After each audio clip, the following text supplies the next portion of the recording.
Merci, cher maître. Cher maître, chers confrères, permettez-moi de vous présenter notre travail intitulé L'usage du carnet de santé par le personnel médical dans la province de l'Oise.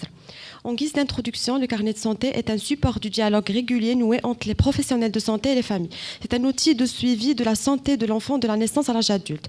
Il contient des informations importantes nécessitant d'être complétées pour être utiles. Malheureusement, son utilisation reste faible dans notre pays, surtout dans le secteur public. L'objectif de notre travail est d'évaluer le remplissage du carnet de santé des enfants et d'évaluer son informativité, sa conformité par rapport aux recommandations. Nous avons mené une étude prospective fondée sur l'observation du carnet de santé et un entretien avec les parents dans la province de l'Oise, lors d'une caravane médicale dans le cadre de l'initiative nationale pour le développement humain, dans le but de dépistage des malformations chez les enfants de la naissance à l'âge de 5 ans. Nos résultats étaient comme suit. 109 enfants ont été évalués. Le sexe ratio était de 2,11 à prédominance masculine.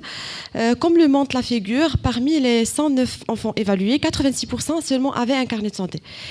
Les 2/3 des patients ayant un carnet de santé étaient âgés de moins de 2 ans, avec une prédominance de la tranche d'âge entre 1 et 2 ans, avec un pourcentage de 48%.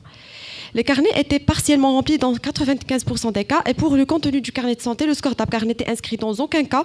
L'évaluation du développement psychomoteur était enregistrée dans 28% des cas et les courbes de poids et de taille étaient tracées dans respectivement 48 et 32% des cas.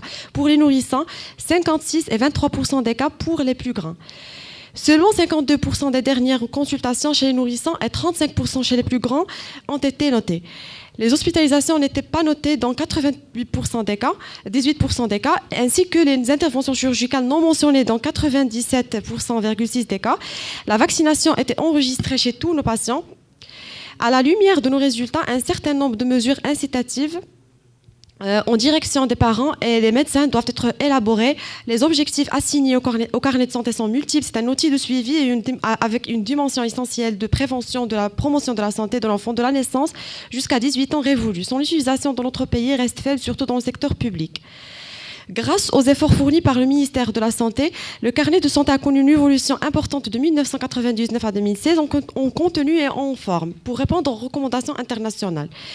Donc, le carnet de santé a été réorganisé en rubriques avec réintégration des visites médicales systématiques ainsi qu'une mise à jour du calendrier vaccinal. 15 visites sont systématiques de la période néonatale à la première année du collège. Cependant, les consultations au Maroc ne sont mentionnées que dans 35% des cas sur les carnets de santé. Notre étude a mis en évidence des lacunes importantes dans le remplissage des carnets de santé. 95% des carnets étaient insuffisamment remplis. La régularité habituelle du suivi au cours de la première année de vie contraste avec une surveillance ultérieure trop souvent insuffisante.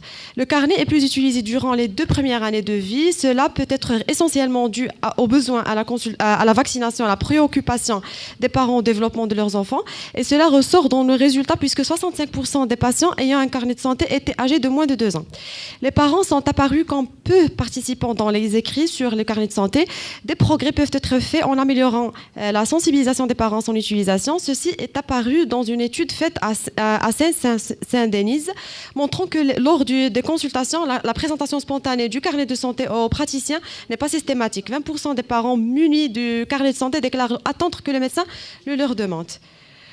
Et pour conclure, le carnet de santé de l'enfant est un support incontournable pour documenter et approcher la santé de l'enfant de manière globale, aspects biomédicaux, sociaux et psychologiques, etc. Et communiquer entre les différents intervenants au Maroc, de nombreuses lacunes dans l'enregistrement des informations importantes pour le suivi des enfants ont été notées. De ce fait, l'adhésion des professionnels de la santé à l'utilisation du carnet de santé de l'enfant demeure un pilier fort de la réussite de sa mise en place. Merci pour votre attention.